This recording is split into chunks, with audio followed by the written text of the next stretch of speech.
આ જગતમાં 3 પ્રકારના તાપ છે: આધિ, વ્યાધિ અને ઉપાધિ.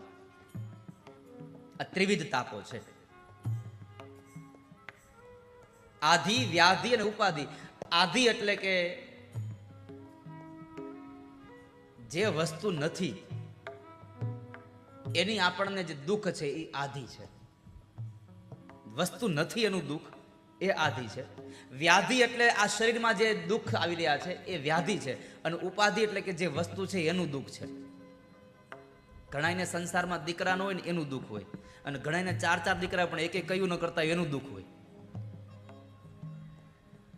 ન હોય એનાથી માણસ દુઃખી થાય છે, ને હોય એનાથી દુઃખી થાય છે. બોલો,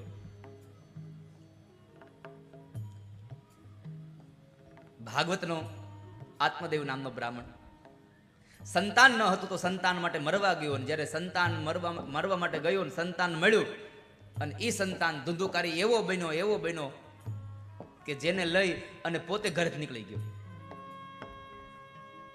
સંતાન ન હતું ત્યારે પણ દુઃખ હતું, અને સંતાન થયું તો પણ દુઃખ છે. કારણ આપણી અપેક્ષાઓથી જ્યારે વિપરીત ફળ મળે એ આપણને દુઃખી જ કરે છે. આપણને દુઃખી કોણ કરે? બીજું. આપણી આશાઓ જે હોય એ સંપન્ન ન થાય એ દુઃખી કરે. જિંદગીમાં આશા છોડી દો, 2 વસ્તુ નીકળી જાય: કામ અને ક્રોધ. 2 નીકળી જાય. ક્રોધ અને લોભ નીકળી જાય. એક કામના છોડી દો. ખાલી કામના એટલે કે અપેક્ષા, આશાઓ છોડી દો, બધું નીકળી જશે. કારણ કે આશા રાખો ને એમાં 2 વસ્તુ હારે ફ્રી આવે છે: ક્રોધ અને લોભ. શું કામે? તો કહે છે કે તમે આશા રાખી અને એ આશા સંતોષાઈ જાય તો આપણને લોભ વધે છે. હવે બધું વધારે થાય. કઈ જૂની ગાડીની ઈચ્છા થઈ હોય ને કદાચ ભગવાન ઈચ્છા સંપન્ન કરે એટલે નવી ગાડીની ઈચ્છા થયા વગર રહે નહીં, કે હવે થોડુંક ભેગું થાય ને એટલે જૂની દઈ નવી લેવી છે.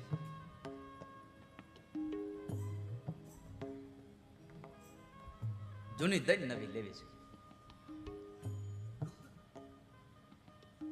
અને પછી એ નવી લેવાના ચક્કરમાં કેટલું બધું કરકસર ને કેટલું બધું થાય ખબર તમને? એકવાર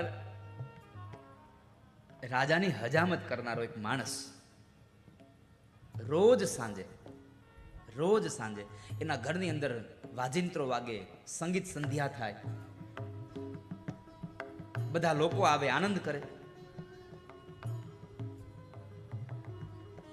એટલે રાજાને થયું કે આ મારી દાઢી કરવા આવે, હજામત કરવા આવે, હું એને 1 રૂપિયો ખાલી આપું, આ 1 રૂપિયામાં આટલો આનંદ.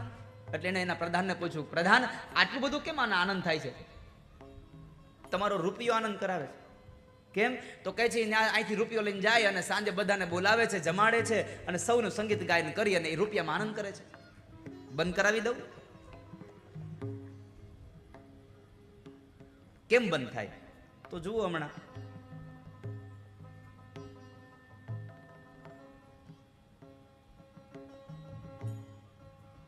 હજામત કરી અને જ્યારે જાય છે હજામત, ત્યારે એ દિવસે એના ઘરની અંદર આનંદ થયો. સંગીત સંધ્યા થઈ, ભાઈબંધ મિત્રોને બોલાવ્યા, સગા સંબંધી બોલાવ્યા, આડોશી પાડોશીને બોલાવીને સાંજે જમ્યા, આનંદ કર્યો. રાત્રિના સમયે પ્રધાને એક યુક્તિ કરી. 99 રૂપિયાની એક કોથળી લઈ અને હજામના ઘરના દરવાજા મૂકી દીધી. સવારે ઉઠે છે, કોથળી મળી, ગણ્યા 99 થયા, અને વિચાર આવ્યો 99 છે, આજે 1 રૂપિયા એમાં નાખી દો એટલે 100 થઈ જાય. આજે રૂપિયો આવે એ આમાં નાખવું એટલે 100 પૂરા થઈ જાય. એ સાંજે બરાબર હજામત કરીને આવે છે, અને રૂપિયો હતો એ રૂપિયો વાપરો નહીં. ન સંગીત વાળાને બોલાવ્યા, ન ગાવા વાળાને બોલાવ્યા, ન જમવા વાળાને બોલાવ્યા, આડોશી પાડોશી કોઈ નહીં. અને રૂપિયો ઓલી થેલી નાખ્યો, અને એ દિવસે એના ઘરમાં સંગીત ને બધું બંધ થઈ ગયું. એટલે પ્રધાને કીધું, જો મહારાજ થઈ ગયું ને બંધ, આ 99 ના ચક્કરમાં બધું બંધ થઈ ગયું. એમ આપણું એવું જ છે. એક નવી અપેક્ષા જાગે એટલે એ અપેક્ષાને સંતોષવા માટે આપણે લોભ કરીએ, અને એ લોભ આપણી બધી જ ખુશીઓને લઈ જાય. ઘણી વખત નથી કહેતા આપણે, તમે કોના માટે ભેગું કરો? એટલે આ છોકરાઓ હાટું કાંઈક તો કરવું પડે છે. હવે તમે આવ્યા તે તમને કાંઈ લઈને આવ્યા હતા? તમે ખાલી તમારી જાતને પ્રશ્ન કરો કે આપણે જ્યારે સંસારમાં આવ્યા ત્યારે આપણે કાંઈ લઈને આવ્યા હતા?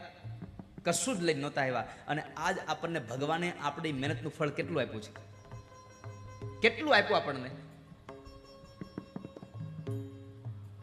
તો એમ આપણે આપણું ભાગ્યનું લઈને આવ્યા, આપણા છોકરા એનું ભાગ્યનું લઈને નહીં આવ્યા હોય. પણ આપણને તો આપણી પેઢીની, આપણી તો ચિંતા ન હોય, આપણા છોકરાઓની ચિંતા ન હોય, એના છોકરાની ચિંતા હોય. આપણને તો 3-4 પેઢીની ચિંતા હોય કે એટલું ભેગું કરીને દેવું છે ને કે 3-4 પેઢી બેઠી બેઠી ખાય. પછી બેઠી બેઠી ખાય તો એ કામ કઈ કરશે?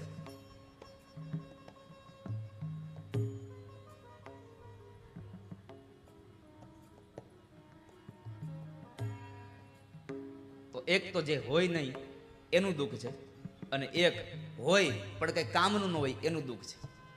આધિ વ્યાધિનું ઉપાધિ.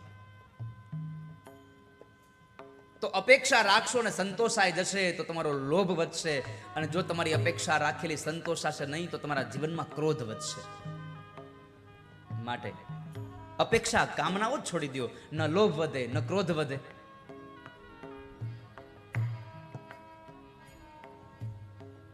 એટલે જ તો શાસ્ત્રોમાં લખ્યું છે, ભાગવતજીમાં લખ્યું, પદ્મ પુરાણ એમ કહે છે કે સૌથી પહેલા તમારે છોડવાનું છે કામ. કામમ ક્રોધમ મદમ માનમ. તમારા જીવનનું કામ છોડી દો. તમે કામનાઓ છોડી દેશો એટલે તમને સંસારમાં તમને ક્રોધ નહીં આવે. અને જો કામના રાખી તો ક્રોધ પણ આવશે અને લોભ પણ આવશે, બધું સાથે આવશે. કામમ ક્રોધમ મદમ માનમ મત્સરમ લોભમેવ ચ દંભમ મોહમ તથા દ્વેષમ દુર્યચ્ચ કથાવ્રતિ. આ કથા મારા તમારા જીવનમાંથી કામ, ક્રોધ, લોભ, અભિમાન આ બધું છોડાવવા માટે આવે છે. પ્રભુ, અમે તો પામર સંસારી છીએ. હું તો પામર સંસારી છું, જાણું માયા તારી. અમે તો સંસારના પામર જીવ છીએ ભગવાન. અને વશિષ્ઠ મહારાજ ભગવાન શંકરની સ્તુતિ કરે, અને એ શંકરની સ્તુતિ કરતાની સાથે ભગવાન પ્રસન્ન થયા અને ભગવાને કહ્યું, માગો. વશિષ્ઠ મહારાજ, શું આપું આપને? હે ઋષિવર, માગો. તો કહે છે, બાપજી, મારી ઈચ્છા છે કે સુદ્યુમ્ન જ્યારે સ્ત્રી બન્યો છે એ પુરુષત્વને પામે, એ પુરુષપણાને પામે, એવી મારી ઈચ્છા છે. એવું વરદાન મને આપો. ભગવાન શંકર બોલ્યા છે, મહાદેવ, કે હે વશિષ્ઠ મહારાજ, તમે માગ્યું છે એટલા માટે હું તમને વરદાન આપું છું કે સુદ્યુમ્ન 1 મહિના માટે સ્ત્રી રહેશે અને 1 મહિના માટે પુરુષ બનશે. 1 મહિનો સ્ત્રી બનશે, 1 મહિનો પુરુષ બનશે, 1 મહિનો સ્ત્રી, 1 મહિનો પુરુષ બનશે. આવું વરદાન ભગવાન મહાદેવજી આપ્યું. પણ આટલા વરદાનથી સંતોષ ન થયો વશિષ્ઠ મહારાજને. એટલે વશિષ્ઠ મહારાજ ત્યાંથી નીકળી અને વરદાનના અભયત્વને આપનારી માં જગત જનની માં પાર્વતીની પાસે ગયા છે. માં મહેશ્વરીની પાસે ગયા અને એની પૂજન વિધિ કરી અને એમની પાસે માગ્યું કે માં, સુદ્યુમ્ન કાયમ માટે પુરુષત્વને પામે એવી કૃપા કરનારા બનો. મારા પર કૃપા કરો તમે. કાયમ પુરુષત્વને પામે એવી કૃપા કરવા માટે માહેશ્વરીની પૂજા કરી સ્તુતિ કરે છે. વશિષ્ઠ મહારાજે 5 શ્લોકોમાં માં જગદંબાની સ્તુતિ કરી છે. જય જય દેવી મહાદેવી ભક્તાનુગ્રહકારિણી, જય સર્વસુરારાધ્યે જયાંત ગુણાલયે. હે માં, હે મહાદેવી, હે ભક્તો પર અનુગ્રહ કરનારી, જય દેવી મહાદેવી ભક્તાનુગ્રહકારિણી, સર્વ જીવો પર કૃપા કરનારા હે માં, આપનો વિજય થાય. હે સર્વ દેવોથી સેવાનાર, હે અનંત ગુણના ભંડાર, તમારો જય થાય. આપ જયને પામો. 5 શ્લોકોમાં વશિષ્ઠ મહારાજ પ્રાર્થના કરે કે હે બ્રહ્મન, તમારી ઈચ્છા પ્રમાણેનું વરદાન હું તમને આપવા તૈયાર છું. પણ તમે જો સુદ્યુમ્નને કાયમ માટે તમે પુરુષત્વ માટે રાખતા હો એને કાયમ માટે પુરુષત્વ પ્રાપ્ત થાય એવી ઈચ્છા ધરાવતા હોવ તો જાઓ, તમે ઘરે જાઓ અને સુદ્યુમ્નના ઘરે જઈ અને એમને મારું અર્ચન કરાવો અને મારી પૂજા અર્ચન કર્યા પછી મને પ્રસન્ન કરનારું દેવી ભાગવત 9 દિવસ પર્યંત તમે એને સંભળાવો. 9 દિવસનું આ દેવી ભાગવત તમે એને સંભળાવો અને મને પ્રસન્ન કરનારા બનો. મારું પ્રસન્ન કરનારું દેવી ભાગવત જ્યારે મને પ્રસન્ન કરશે તો સુદ્યુમ્ન કાયમને માટે પુરુષત્વને પામશે. અને કહેવાય છે વશિષ્ઠ મહારાજ રાજી થઈ અને ઘરે આવ્યા છે. આવતાની સાથે દેવી ભાગવત સંભળાવવા માત્રથી સુદ્યુમ્ન કાયમ માટે પુરુષત્વને પામશે એવા ભાવથી વશિષ્ઠ મહારાજે આશ્રમમાં આવ્યા છે. તમામ દિશાઓને નમસ્કાર કરી અને પોતે આસો મહિનાની શુક્લ પક્ષમાં જગદંબાનું અર્ચન કર્યું છે. આસો નવરાત્રિમાં માં જગદંબાની આરાધના કરી નવરાત્રિના વિધાનથી રાજાને શ્રી દેવી ભાગવત સંભળાવ્યું છે. અને દેવી ભાગવત જ્યારે સંભળાવે છે ત્યારે કાયમ માટે એ સુદ્યુમ્ન પુરુષત્વને પામી જાય છે. અને પુરુષત્વને પામ્યા પછી વશિષ્ઠ બાપજીએ પોતાના હાથથી એ સુદ્યુમ્નનો રાજ્યાભિષેક કર્યો છે. રાજ્યાભિષેક કર્યા પછી અનેક યજ્ઞાદિ કર્મો કર્યા છે. એનો વિવાહ આદિ સંસ્કાર થયો છે. અને વિવાહ આદિ સંસ્કાર થયા પછી એને સંતાનો જન્મ્યા છે. સંતાનો જન્મ્યા અને એ સંતાનોને લઈ એ સંતાનો જ્યારે મોટા થયા ત્યારે પોતાના રાજ્યનો બધો જ કારભાર પોતાના સંતાનોના હાથમાં આપી અને પોતે માં જગદંબાની આરાધના કરતા દેવીના લોકને પ્રાપ્ત થયા છે સુદ્યુમ્ન મહારાજ. આવો માં જગદંબાનો પ્રભાવ છે, પ્રતાપ છે. અને આપણી ભાષામાં કહીએ તો માનો ચમત્કાર છે. અને આપણે ચમત્કાર વગર તો ક્યાં કઈ માનીએ છીએ. ચમત્કાર થાય તો સાચું, બાકી બધું ખોટું.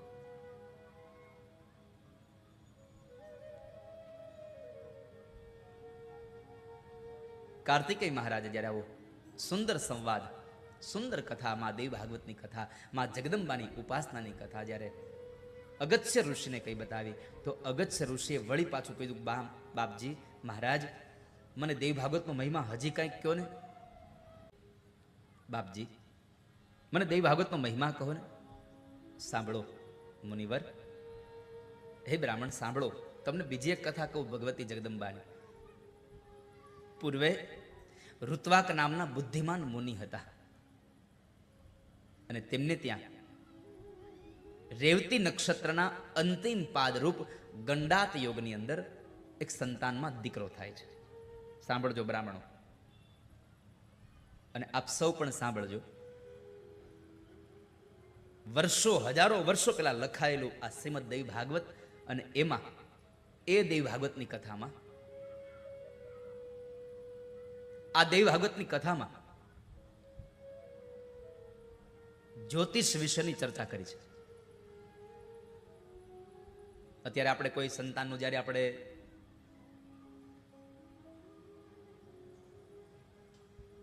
પુત્ર કે પુત્રી રત્ન થાય અને આપણે જન્માક્ષર કઢાવીએ અને પછી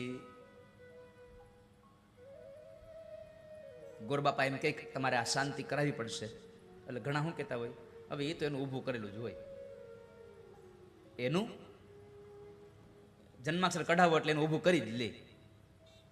પણ હું તમને બતાવું, આ જગતમાં કાંઈ જ ઊભું કરેલું નથી, પરમાત્માએ આપેલું છે.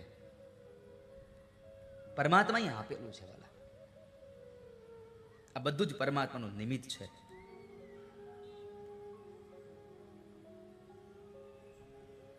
રેવતી નક્ષત્રના અંતિમ પાદરૂપ ગંડાત યોગમાં જ્યારે સંતાનનો જન્મ થાય છે, બધા જ પ્રકારના સંસ્કારોથી સંપન્ન વિધિ કરી છે. સંસ્કારોથી એમને જ્યારે ખૂબ વિધિવત કર્યા છે. પણ પુત્રના જન્મ પછી મુનિવરને શોક જન્મે છે, રોગથી હેરાન થાય છે, આત્મા લોભથી ઘેરાઈ ગયો છે. અને પુત્રની માતા અનેક રોગોથી પણ ઘેરાયેલી છે. આ બાજુ મુનિવર ચિંતા કરે છે, આવું કેમ થયું? મારો પુત્ર દુર્મતિ થયો, એનું કારણ શું? મેં બધા જ પ્રકારના સંસ્કારો કરાવ્યા છે અને છતાં પણ મારો દીકરો આજે દુર્મતિ થયો, એનું કારણ કયું છે? અને એટલો દુર્મતિ થયો, એટલો દુર્બુદ્ધિ વાળો થયો કે જ્યારે એ દીકરો મોટો થયો ત્યારે એમણે એક મુનિના એક દીકરા એટલે કે મુનિપુત્ર અને એની પત્ની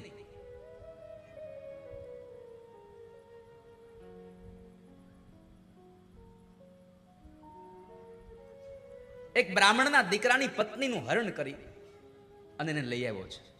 માતા પિતાની આજ્ઞાનું ઉલ્લંઘન કરવા લાગ્યો છે.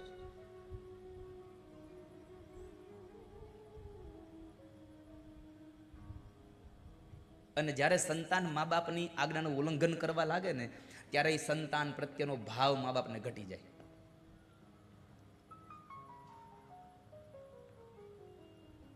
આ બાજુ ચિંતિત થયા.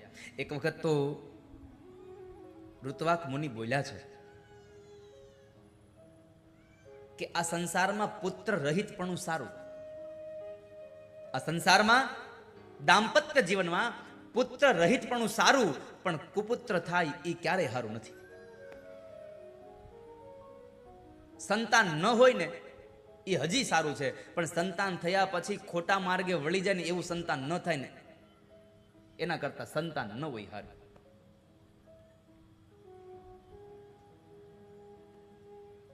આ દુર્મતિ શું કામ થયો છે? કારણ કે દુર્મતિ થયેલો દીકરો, દુર્મતિ એટલે કે ન ખાવાના પદાર્થો ખાય, ન પીવાના પદાર્થો પીવે, કોઈનું અહિત કરે, બ્રાહ્મણોની જ્યારે તમે નિંદા કુટલી કરો, કોઈ આપણા ધર્મના ગ્રંથોની નિંદા કુટલી કરો, આવી વૃત્તિવાળો માણસ એટલે દુર્મતિ માણસ છે. અને જે પરિવારમાં, જે કુળમાં દુર્મતિવાળો માણસ જન્મે, દુર્મતિવાળો પુત્ર જન્મે, એના પિતૃઓ જેને સ્વર્ગમાં વાસ મળ્યો હોય ત્યાંથી ઉપાડી નરકમાં નાખે છે. તમારા મા બાપે સત્કર્મ કરી અને પોતાના કર્મને કરીને સ્વર્ગમાં ગયા હોય, પણ પાછળ દીકરો એવા કામ કરે, બ્રાહ્મણોની નિંદા કુટલી કરે, ધર્મની નિંદા કુટલી કરતો હોય, ધર્મના ગ્રંથોની અવગણના કરતો હોય, મહાપુરુષોના જ્યારે નિંદા કરતો હોય, તો આવા જ્યારે સંતાનો આપણા જન્મે ને ત્યારે આપણા પિતૃઓને સ્વર્ગમાંથી ઉપાડી નરકમાં વાસ મળે છે. આ જગતમાં ચાર વસ્તુ આપણી દુખી થાય છે. પહેલો શબ્દ લખ્યો છે, પહેલું ચરણ છે કુપુત્રણાન વયા નષ્ટા. તમારા સંસારમાં, તમારા કુટુંબમાં જો કુપુત્ર થાય ને તો એનાથી તમારા વંશનો નાશ થાય છે. બીજું, જન્મ નષ્ટમ કુભાર્યયા. જો કુભાર્યા મળી જાય, પત્ની ખરાબ મળે તો તમારો જન્મારો ગયો. રોજની માથાકૂટ, સવારે ઉઠો નથી માથાકૂટ ચાલુ થાય. ત્રીજું, કુભોજને દિવસ. જો ખરાબ જમાઈ જાય ને તો દિવસ બગડી જાય, પછી મજા ન આવે દિવસ. અને જો મિત્ર હારો ન થયો હોય તો સુખની અપેક્ષા રાખવી જ હું પછી. ગમે તેટલું કરીએ તો એ મિત્ર સુખ આપે નહીં આપણને કઈ. તો કુભોજને એના દિવસ કુમિત્રેણ સુખમ કુતઃ. દેવી ભાગવતના મહાત્મ્યનો શ્લોક છે. તો આ વાતને લઈ અને મેં તમામ પ્રકારના સંસ્કારોથી વિધિવત મેં સંસ્કારો કર્યા, છતાં મારે ત્યાં દુર્મતિ આ દીકરો થયો. કારણ શું એ જાણવા માટે જ્યોતિષ શાસ્ત્રના આચાર્ય ગર્ગાચાર્ય ઋષિ પાસે ઋત્વાક મુનિ જાય છે અને કહ્યું, બાપજી, મેં ગુરુની સેવાથી કરી અને વિધિવત વેદ અધ્યયન કર્યું છે. સાંભળજો, વેદ અધ્યયન કેમ કરવું? તો કહે છે ગુરુની સેવા કરીને વિધિવત વેદ અધ્યયન કરવું. ખાલી નિશાળે ભણી આવવું એમ નહીં, જે ભણાવે છે એની સેવા શુશ્રા પણ કરવી. ત્યાર પછી મેં બ્રહ્મચર્ય વ્રત કરી અને વિધિ પ્રમાણે વિવાહ કર્યો છે. મેં બ્રહ્મચર્ય આશ્રમનું પાલન કરીને પછી મેં વિવાહ કર્યો છે.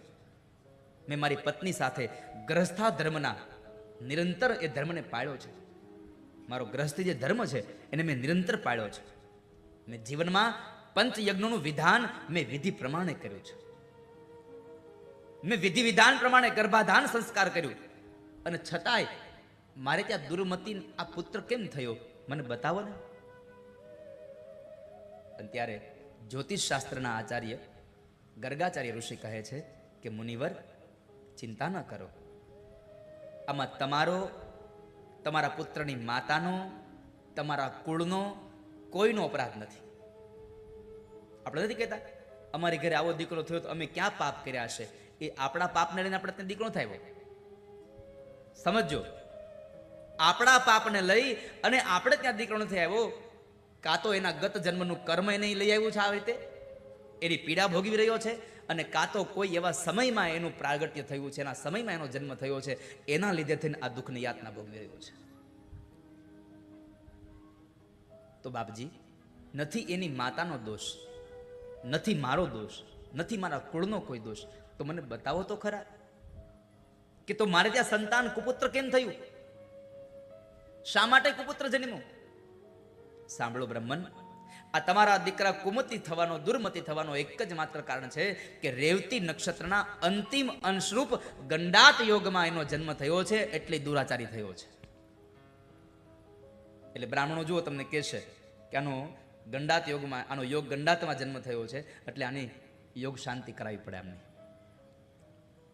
આપણે એની શાંતિ કરાવીએ. આશ્લેષા નક્ષત્રમાં જન્મ થયો હોય તો એની શાંતિ કરાવી પડે. અમાવસ્યાના દિવસે જન્મ થયો હોય તો એની શાંતિ કરાવી પડે.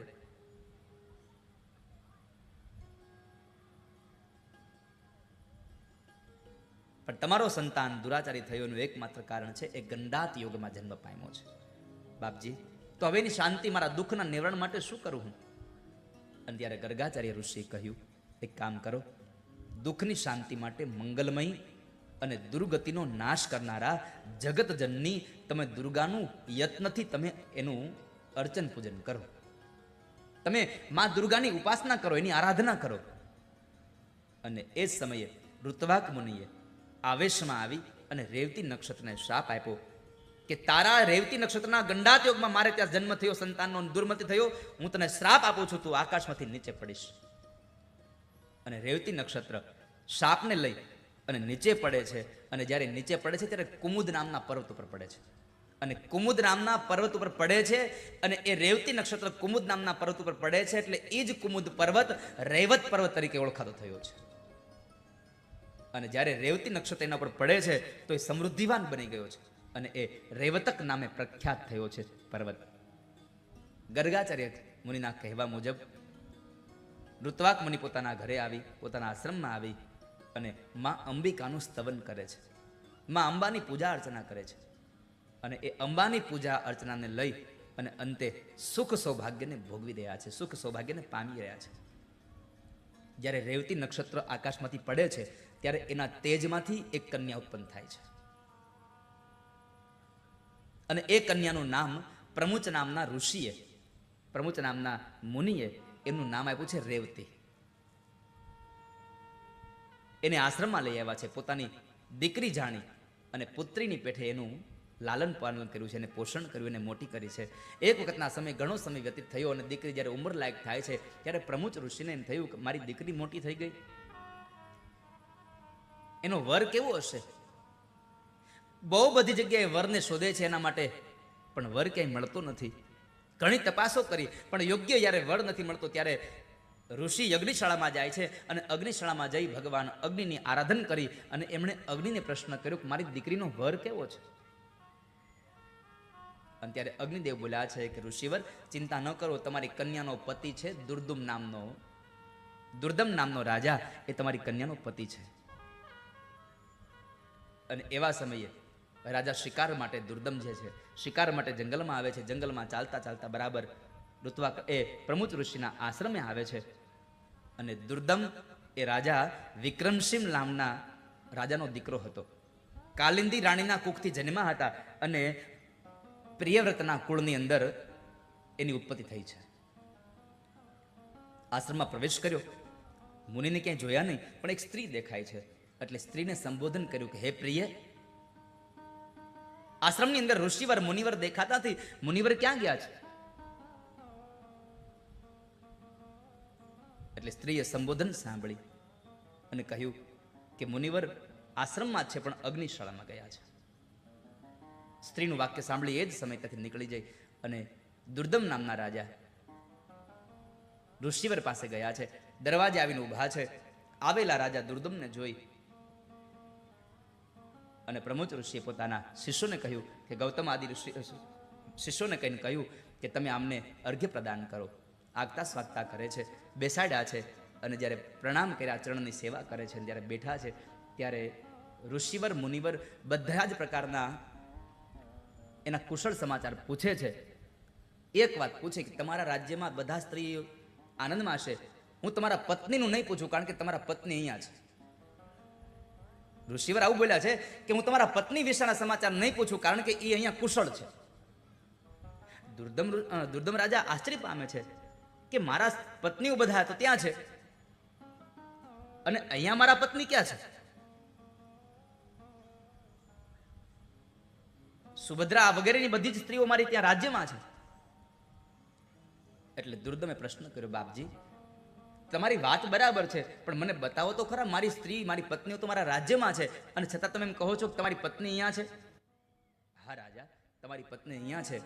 ક્યાં છે મારા પત્ની? તો કહે છે તમે હમણાં આવ્યા અને જેમને તમે પ્રશ્ન કર્યો, જે સ્ત્રીને તમે મળ્યા એ સ્ત્રી તમારી પત્ની છે, રેવતી. એનું નામ રેવતી છે.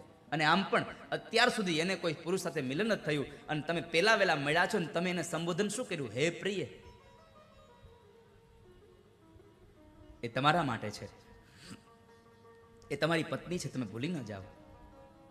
મુનિના કહેવા પ્રમાણે દુર્દમ રાજા રેવતી સાથે લગ્ન કરવા માટે તૈયાર થયા છે. રેવતીને પણ આ વાત કરી તો રેવતી પણ તૈયાર થયા, પણ રેવતીએ એક પ્રસ્તાવ રાખ્યો છે કે મુનિવર તમે મારા વિવાહ આદિ કાર્ય કરાવો, પણ મારી ઈચ્છા છે મારા લગ્ન રેવતી નક્ષત્રમાં થાય. જુઓ એક સ્ત્રી શું કરી શકે.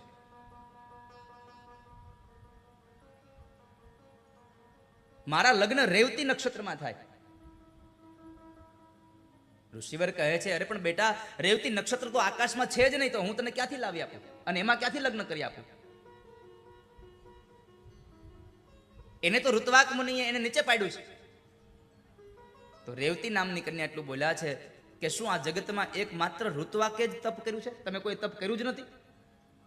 જો ઋત્વાક તપ કરી અને આકાશમાં રહેલા રેવતી નક્ષત્રને નીચે પાડી શકે તો તમે તપશ્ચર્યા કરીને આજ રેવતી નક્ષત્રને પાછું સ્વર્ગમાં સ્થાપિત ન કરી શકો? શું તમારામાં તપોબળ નથી? હું જાણું છું તમારામાં બહુ અધિક બળ છે અને તમે તપ કર્યું છે અને તમે તમારા તપના પ્રભાવથી આ નક્ષત્રને સ્થાપિત કરી શકો છો. તમે મારા વિવાહ કરવા ઈચ્છતા હો તો મારા લગ્ન રેવતી નક્ષત્રમાં જ થાય, એવું કંઈક કરો. અને ત્યારે ઋષિવરે કહ્યું કે બેટા તારી ઈચ્છાનું સંપન્ન કરીશ. અને પોતાના તપોબળને લઈ અને પોતે ચંદ્રના માર્ગ ઉપર પહેલાની જેમ જ રેવતી નક્ષત્રને ફરી પાછું પ્રસ્થાપિત કર્યું છે. ત્યાં આગળ ઋષિમુનિઓની તાકાત તો જુઓ, એક મંત્રની સાધના તમે જુઓ, મંત્રની તાકાત જુઓ. અને પછી જ્યારે વિવાહ થયા ત્યારે રાજાએ પ્રણામ કર્યા. એટલે ઋષિવરે કીધું કે માગો તમને હું શું આપું? તો કહે છે બાપજી તમે આપવા ઈચ્છતા હો તો મારી એક ઈચ્છા છે, મારે ત્યાં સંતાન થાય, એ મન્વંતરનો અધિપતિ થાય એવો દીકરો મારે ત્યાં જન્મે. મારે ત્યાં મન્વંતરનો અધિપતિ થાય એવો દીકરો મારે ત્યાં જન્મે, આવી મારી ઈચ્છા છે. અને ત્યારે ઋષિવરે કીધું કે તમારી આ ઈચ્છાને સંતોષવા માટે તમારે કાર્ય કરવું પડશે. તમારે ભગવતીનું આરાધન કરવું પડશે. તમે મારી આરાધના, તમે માની આરાધના કરો. યદ્દેશા કામના તેસ્તી દેવ્યા આરાધનં કુરુ. તમારી ઈચ્છાઓને સંતોષવી હોય તો તમે દેવીનું આરાધન કરો. અને ખાસ કરીને તમારી ઈચ્છા સંતોષવા માટે કામ કરો, દેવી ભાગવત પુરાણનું તમે 5 વખત શ્રવણ કરો. શબ્દ આપ્યો છે 5 વખત તમે શ્રવણ કરો, તમને ઈચ્છિત પુત્ર થશે. આ શબ્દ મને તમને બતાવે છે કે સંસારમાં લગ્ન થયા પછી જો સંતાનની પ્રાપ્તિ ન થતી હોય, પુત્રની પ્રાપ્તિની ઈચ્છા હોય તો પુત્ર પ્રાપ્તિની ઈચ્છા વાળી દરેક સ્ત્રીઓ દેવી ભાગવતનું શ્રવણ પાન કરે. દેવી ભાગવતની શ્રવણથી એને ત્યાં સંતાનની પ્રાપ્તિ થાય છે.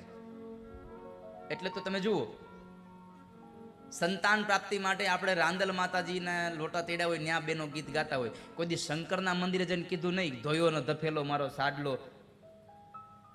શંકર ભગવાન પાસે નથી ગાયું, કૃષ્ણ ભગવાનના મંદિરમાં જે નથી ગાયું. દીકરાની જરૂરિયાત પડે, હા સંપત્તિ જોતી હોય તો ગમે તે ભગવાન પાસે જઈને માગીએ છીએ, પણ સંતતિની જરૂર પડે ત્યારે મા પાસે જઈએ છે. કારણ એક સ્ત્રીનું દુઃખ એક સ્ત્રી સમજી શકે છે, એટલા માટે. એક સ્ત્રીનું દુઃખ એક સ્ત્રી સમજી શકે છે, એટલે માની આરાધના તમે કરો. યદ્યશા કામને આસ્તેસ્તી દેવ્યા આરાધનમ કુરુ. તમે 5 વખત દેવ ભાગવતની આરાધના કરો. તમે એની દેવ ભાગવતને તમે સાંભળો. અને કહેવાય છે કે દેવી ભાગવતની કથાને સાંભળ્યા પછી, સજોડે કથા સાંભળી, અને સજોડે કથા સાંભળ્યા પછી રેવતી એની પત્નીમાં રેવત નામનો 5મો મનુ થયો છે, જે સર્વત્ર વિજયી થયો છે. એને ત્યાં દીકરો થયો, એ રેવત નામનો મનુ થયો. અને એમણે લોમશ નામના મહાત્મા પાસેથી દેવી ભાગવતની કથા સાંભળી છે. 9મા દિવસે ગ્રંથ અને મુનિનું પૂજન કર્યું છે. 99 મંત્રથી હોમ કર્યો છે. ઓમ એમ રીમ ક્લીમ ચામુંડાઈ વિચ્ચે મંત્રથી હોમ કર્યો છે. કુમારિકાઓને ભોજન કર્યું છે. કુમારિકાઓને ભોજન કરાવ્યો. જો અહીંયા કૌમારિકા શબ્દ છે, કુવારિકા નથી. આપણે તો ઘણી બધી વખત કહેતા હોય કુવારિકા જમાડો. આપણે કુંવારીનો અર્થ શું કરીએ છીએ? જેના લગ્ન ન થયા હોય એને કુંવારી કહેવાય, એને કુંવારી કહેવાય, એને કૌમારી ન કહેવાય. પણ કૌમાર અવસ્થામાં જેટલી પણ બાળાઓ છે એ માતાજીનું સ્વરૂપ છે. એટલે કહ્યું કૌમારી રૂપ સંસ્થાને નારાયણી નમોસ્તુતે. કૌમાર અવસ્થામાં જેટલી પણ દીકરીઓ છે એ બધી માનું સ્વરૂપ છે. એટલે અહીંયા કહ્યું છે કૌમારિકા ભોજન કરાવવું, બ્રાહ્મણોને દક્ષિણા આપી. અને ઘણા સમય પછી એ રેવતીએ ગર્ભ ધારણ કર્યો. અને એ રેવતીના ગર્ભમાંથી રૈવત નામનો સર્વત્ર વિજયી થાય એવો પુત્ર પ્રાપ્તિ થઈ છે. દેવ ભાગવતની કથા છે. એક સ્ત્રી બધી જ વિટમણાઓમાંથી મને તમને દૂર કરી શકે. સ્ત્રી શક્તિ દ્વારા જગતનું કલ્યાણ થઈ રહ્યું છે.